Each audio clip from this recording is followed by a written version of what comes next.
Ada video Ustadz Adi Hidayat, maafkan aku saudaraku Nasrani, aku tidak bisa mengucapkan selamat Natal. Karena orang yang mengucapkan selamat Natal, maka dia sudah mengakui tiga. Yang pertama, mengakui bahwa Isa anak Tuhan. Yang kedua, mengakui bahwa Isa lahir 25 Desember. Yang ketiga, mengakui bahwa Isa mati di palang salib. Ketiga-tiga ini dibantah oleh Al-Quran. Bahwa Isa anak Tuhan dibantah. Laqad kafaral ladzina qalu innallaha salisu salasah. Kafirlah orang yang mengatakan Isa Trinitas dan anak Tuhan. Tentang Nabi Isa lahir tanggal 25 Desember dibantah. Ketika Maryam memegang Isa, tidak ada makanan karena terlahir di tepian kota. Allah memerintahkan menggoncang pangkal batang pohon korma. Tusakit alaiki rutaban jania, gugur buah korma yang mengkal. Buah korma mengkal ada pada musim panas bulan Juli Agustus. Ketika Isa lahir, kambing-kambing sedang digembalakan di padang rumput. Sedangkan bulan 12 rumput tidak tumbuh karena tertutup salju. Maka 25 Desember bukan hari kelahiran Isa, tapi hari raya merayakan Dewa Mitra, Dewa Matahari, yang diambil oleh Kaisar Konstantin dari Konstantinopel. Lalu kemudian tentang Isa mati di palang salib dibantah Al-Quran. Wa ma qataluhu, mereka tidak membunuhnya. Wa ma salabuhu, mereka tidak menyalibnya. Walakin syubbihalahum, ada orang lain yang diserupakan wajahnya dengan Isa. Dialah Yudas Iskariot, murid Isa yang menjual imannya dengan beberapa keping uang emas. Saya punya kawan Kristen Masehi, tapi dalam masalah hubungan baik, masalah ngasih makanan, masalah beri pakaian, oke. Tapi kalau sudah terkait dengan akidah, wala ana abidu ma'abadtum wala antum abiduna ma'abud lakum dinukum waliyadin.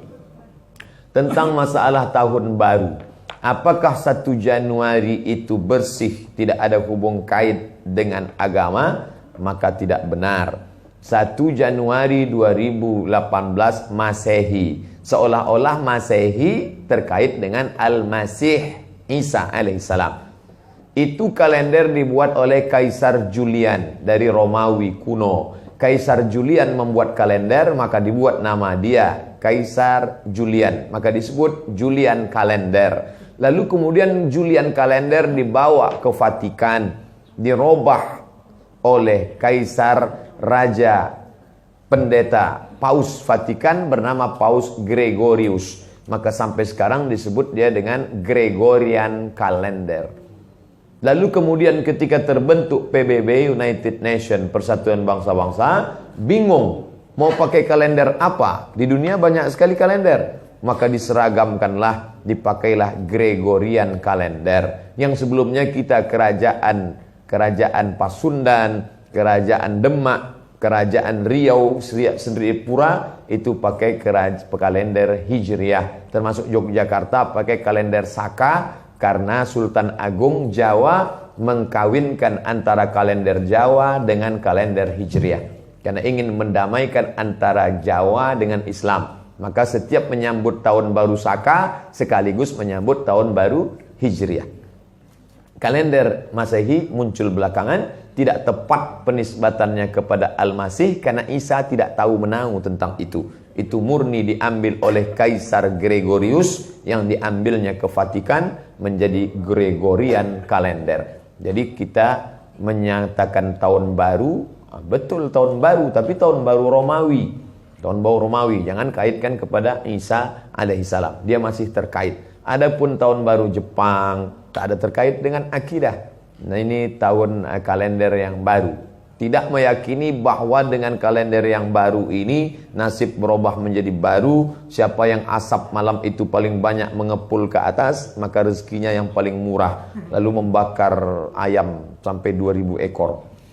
Nah, oleh sebab itu saya anjurkan anak-anak muda, remaja-remaja masjid, tanggal 31 malam tanggal 1 setiap masjid semuanya buat kajian, iktikaf, zikir, muhasabah supaya jangan keluyuran ke sana kemari. Hanya 2 saja.